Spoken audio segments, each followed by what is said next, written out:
Here's a quick breakdown for my Bayleef animation, the final chapter in my Gen 2 Pokémon Reimaginations. As usual, I'm starting in Zbrush with a sculpt of the character. I retopologize using Z-Remesher as a starting point and then going in manually in Cinema 4D to get animatable topology. Next, I'd UV unwrap and spread the UVs over multiple UDIMs to get some more details in my textures later. This was a bit unnecessary this time, but I wanted to figure out UDIMs for a while now, so why not now? Next, I'm baking the details of my high poly model onto the low poly mesh in Substance Painter and afterwards create my textures in Painter. The rig isn't too fancy this time. It's a variation of a quadruped rig that I created a while ago. I made sure to create enough controllers to be able to properly animate the long neck and add some nice dynamics to the leaves. Using Espresso, I then linked them all up to be able to globally control the gravity for a wind impact animation I intended to create later on. Now only a bit more jiggliness to the belly using a jiggle deformer and the model is ready for animation. The growing roots consist of a relatively basic cylinder shape for the main body. I grew some smaller roots on top of this using an X-Particles setup, which I then baked down to an alembic cache. On top of this, I spread some small leaves, which are animated on by simply keyframing the scale value and adding a bend deformer or two. All of this is then grouped and spline wrapped around a helix spline, with a jiggle deformer thrown in for some secondary animation. The flowers are simple shapes cloned in a circular fashion.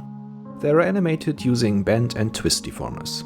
All of the animated assets I would now bake out as alembic caches to be brought into Unreal Engine 5. I wanted to get into Unreal for a while now, and this project, with its multitude of animated foliage, was begging to be worked on in real time.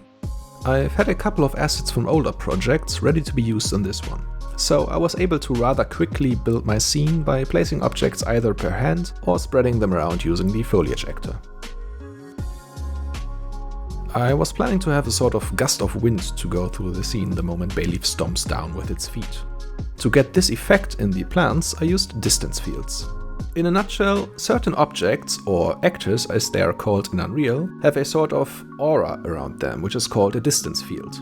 This can be used to drive certain effects in other objects once they enter this field. You can use this, for example, to change an object's color when it's entering a distance field by using it as a mask.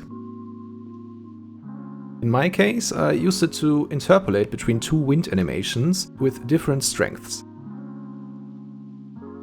The sudden wind gust is literally just an invisible torus shape scaling up and revealing a more intense wind animation for a short time. I added two Niagara particle systems on top, which also suddenly emit a bunch more particles the moment of the impact to help selling the effect. At this point, I thought I was done. Exported, did some compositing in After Effects, and was pretty satisfied with myself. I put it to the side to work on another project, and when I took another look at it a week later, I hated almost everything about it. So I decided to have another go at it. I tweaked the light, some render settings and colors in compositing. Most importantly though, I reworked the trees. They were too small and too dense, so I deleted them all and started placing them manually this time. I also reworked the leaf shader quite a bit. The way they were set up, I could either have the back sides of the leaves visible, which produced some rather ugly looking shadows, or I could have them invisible, which may result in visible holes in the canopies depending on viewing angle. I wanted a sort of in-between solution. So I ended up adding a temporal dithering node to the backsides of the polygons by using a two-sided sine node to make them, at least in parts, see-through. Here are the three final versions of the shot. The original, the one with better lighting and colors, and the actual final one with updated trees.